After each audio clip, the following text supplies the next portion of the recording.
ஓம் முருகா, வெற்றிவேல் முருகா. வேலுண்டு வினையில்லை, மயிலுண்டு பயமில்லை. என் அன்பு தங்கமே, கஷ்டங்களை தாங்க முடியாமல் நீ என்னை வந்து அடிக்கடி தரிசனம் செய்ய நினைக்கின்றாய். என்னிடம் வந்து கண்ணீர் விட்டு அழுது உன்னுடைய குறைகளையும் உன்னுடைய கஷ்டங்களையும் சொல்லிவிட்டு செல்கின்றாய். நீ என்னை சந்திக்க வந்தவுடன், என்னை பார்த்தவுடன் உனக்கே தெரியாமல் உன் கண்களெல்லாம் கலங்குகின்றன. அதற்கு காரணம் என்னவென்று அப்பா எனக்கு தெரியாதா? ஏனென்றால் இப்பொழுது உன் வாழ்க்கையில் அவ்வளவு கஷ்டங்களையும் பிரச்சனைகளையும் நீ சந்தித்து கொண்டிருக்கின்றாய். எப்படி இதையெல்லாம் கையாளுவது என்று தெரியாமல் தவித்து இருக்கின்றாய். எனக்கு ஏனப்பா எவ்வளவு கஷ்டங்களை கொடுக்கிறீர்கள்? என்னுடைய கண்கள் எல்லாம் கலங்குகின்றது.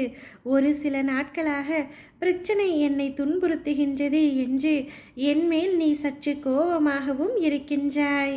என் அன்பான குழந்தையே, நீ அழுவதும் சரி, சிரிப்பதும் சரி, அனைத்தும் ஏற்கனவே குறித்து வைக்கப்பட்டது. அனைத்துமே கர்மாவினால் நடைபெறுகின்றது. வாழ்க்கையில் ஒருவருக்கு வரும் கஷ்ட காலம் என்பதற்கு முதற்பாதி விதி, கர்மவினை, மறுபாதி அவரவர் மனம்தான் காரணம். அவர்கள் முன் நிற்பது எதிர்நிலை சூழ்நிலைகள் அல்ல, அவரவர் மனதில்தான் இருக்கின்றது எதிர்நிலை. பகைவர் வெளியில் இருப்பவர் அல்ல. மாயை என்ற வேறு எந்த ரூபமும் இல்லாமல் உன் ரூபத்திலேயே தான் உனக்கான கஷ்டங்களும் இருக்கின்றது. இந்த உடல் என்பது நிலையற்றது. முந்தைய பிறவியில் வேறு உடல், இந்த பிறவியில் வேறு உடல். ஆனால் ஆன்மா என்பதுதான் நிலையுள்ளது. நீ உன்னுள் குழம்புவதற்கு காரணம் மாயை என்ற எதிர்வினையும் ஆன்மா என்ற நேர்மறை சாயல்கள்தான்.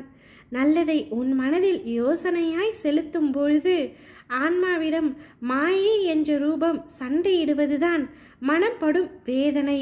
அந்த வேதனை உன்னுள் எழும்பொழுது உன் நிம்மதி தூள் தூளாகின்றது. இவைகள் எல்லாமே உன் வாழ்க்கையிலிருந்து முடிய போகின்றது தங்கமே.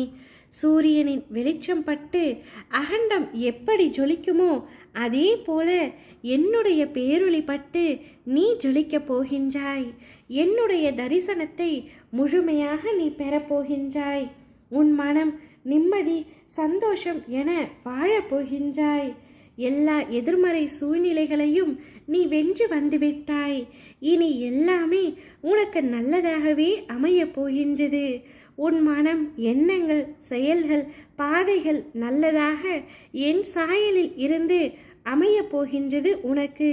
இனிமேல் உன்னுடைய வாழ்க்கையில் கஷ்டம் தரும் சூழ்நிலைகளை நீ சந்திக்க மாட்டாய். என்னுடைய தரிசனத்தை பெற்ற நீ இனிமேல் சீரும் சிறப்புமாக இருக்க போகின்றாய். நிறைய வாய்ப்புகளும் காலங்களும் உள்ளன. அவற்றை உனக்கு சாதகமாக மாற்றிக்கொள்வதற்காகத்தான் இந்த சின்ன சறுக்கல் என்பதை உணர்ந்து புத்துணர்ச்சியோடு எழுந்து நடமாடு தங்கமே. உனக்கான காலங்கள் மாறிவிட்டன. இனி வருவதெல்லாம் வசந்த காலங்களே. உனது கையை பிடித்தே நான் தூக்கி நிறுத்துகின்றேன். இந்த உலகில் என்னை விட உண்மையான உறவுகள் உனக்கு யாருமே இல்லை என்பதை நீ புரிந்து கொள்ள வேண்டும் தங்கமே. நிச்சயம் இனி உன் வாழ்க்கை சிறப்பாக அமையும். ஓம் முருகா, வெற்றிவேல் முருகா.